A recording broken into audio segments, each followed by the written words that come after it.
श्री गुरुदेव दत्त. नमस्कार श्रोतेहो.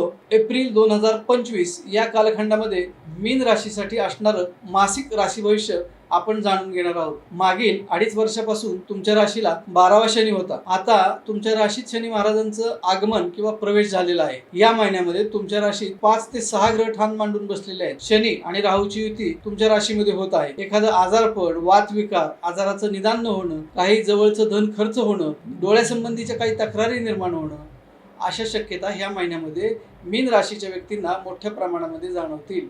विद्यार्थी जे आहेत त्यांना अभ्यासामध्ये प्रगती काही प्रमाणात कमी झालेली जाणवेल.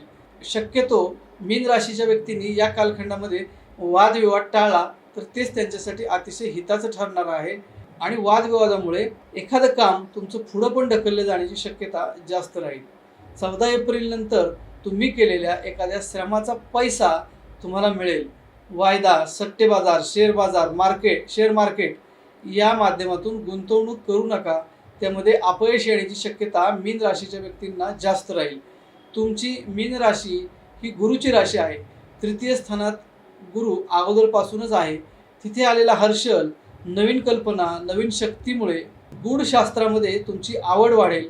ईश्वरी तत्व समजून घेण्याकडे काहींचा कल राहील, काहींचं आवड ध्यान करण्याकडे कल राहील. त्याचप्रमाणे उपासना, चिंतन, ग्रंथ वाचन या गोष्टीमधून तुम्ही मनशांती मिळवायचा प्रयत्न कराल. 4th स्थानातील मंगळ स्थावर प्रॉपर्टीचे प्रश्न पुन्हा डोकेवर काढेल.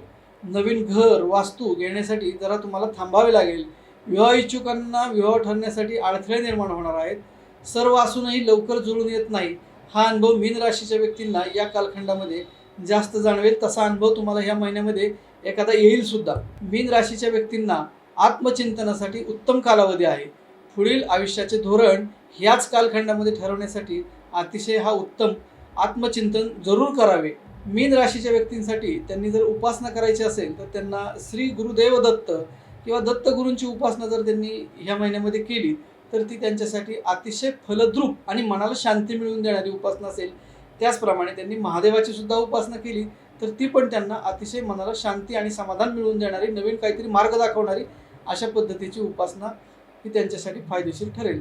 त्याचप्रमाणे मीन राशीच्या व्यक्तींना जो शुभ तारखा आहेत त्याच्यामध्ये 24, 25, 26 ह्या अतिशय शुभ असणाऱ्या तारखा आहेत. ह्या तारखांना त्यांनी महत्त्वाचे निर्णय, प्रवास किंवा नवीन नोकरीमध्ये रुजू होणं ह्या गोष्टी ते करू शकतील. आणि त्याचप्रमाणे ज्या अशुभ तारखा आहेत त्याच्यामध्ये 13 आणि 14 हे विशेष करून जास्त अशुभ फळं त्यांना मिळतील. त्याच्यामध्ये त्यांनी स्वतःच्या मनस्थितीची विशेष काळजी घेणं गरजेचं ठरेल. शुभम भवतु.